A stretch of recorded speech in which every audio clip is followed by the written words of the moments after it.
चंद्रयान-3 का लैंडर बुधवार शाम 6:04 पर चांद की सतह पर उतरा था। भारत का परचम चांद पर शान से लहरा रहा है। एक एक भारतीय आज गौरवान्वित महसूस कर रहा है, लेकिन ये सब इतना आसान नहीं था। हम आपको बताएंगे कि कैसे चांद पर छपा अशोक का स्तंभ। सबसे पहले तो ये अहम था कि चंद्रयान-3 की सॉफ्ट लैंडिंग हो। इसके लिए कुछ दिन पहले से ही चंद्रयान की स्पीड को कम करने की प्रक्रिया यानी कि डीबूस्टिंग शुरू कर दी गई थी।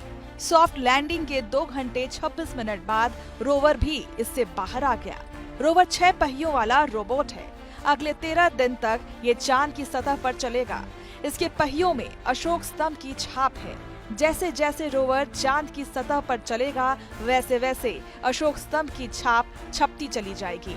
भारत के चंद्रयान-3 ने चांद के दक्षिणी ध्रुव के पास उतरकर इतिहास रच दिया।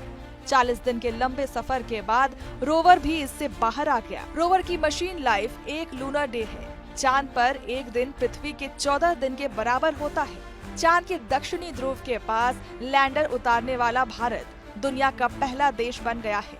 वहीं चांद की सतह पर लैंडर उतारने वाला चौथा देश बन गया है। अब चांद की सतह पर हर तरफ हम अशोक स्तंभ के निशान देख पाएंगे। भारत के लिए इससे ज्यादा गर्व की बात और कुछ नहीं हो सकती।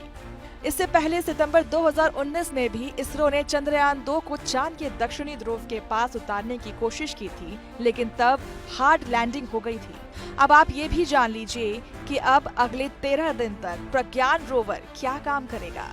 प्रज्ञान रोवर पर 2 पेलोड्स लगे हैं। पहला है लेजर इंड्यूस्ड ब्रेकडाउन स्पेक्ट्रोस्कोप यानी कि LIBS। ये चांद की सतह पर मौजूद केमिकल यानी कि रसायनों की मात्रा और गुणवत्ता की स्टडी करेगा, साथ ही खनिजों की खोज करेगा। इसके अलावा प्रज्ञान पर दूसरा पेलोड है अल्फा पार्टिकल एक्स-रे स्पेक्ट्रोमीटर यानी कि APXS। ये एलिमेंट कंपोजिशन की स्टडी करेगा, जैसे कि magnesium, aluminium, silicon, potassium, calcium, tin और लोहा। इसकी खोज लैंडिंग साइट के आसपास चांद की सतह पर की जाएगी। अब आप ये भी जान लीजिए कि पिछले मिशन से हमें क्या मिला।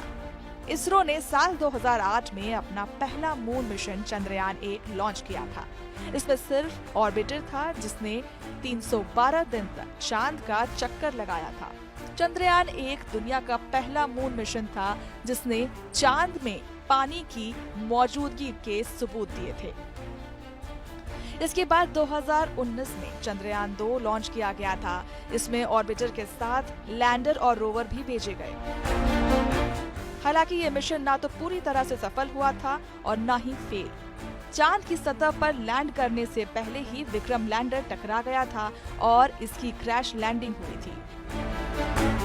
हालांकि ऑर्बिटर अपना काम कर रहा था। चंद्रयान-2 की गलतियों से सबक लेते हुए चंद्रयान-3 में कई अहम बदलाव किए गए हैं।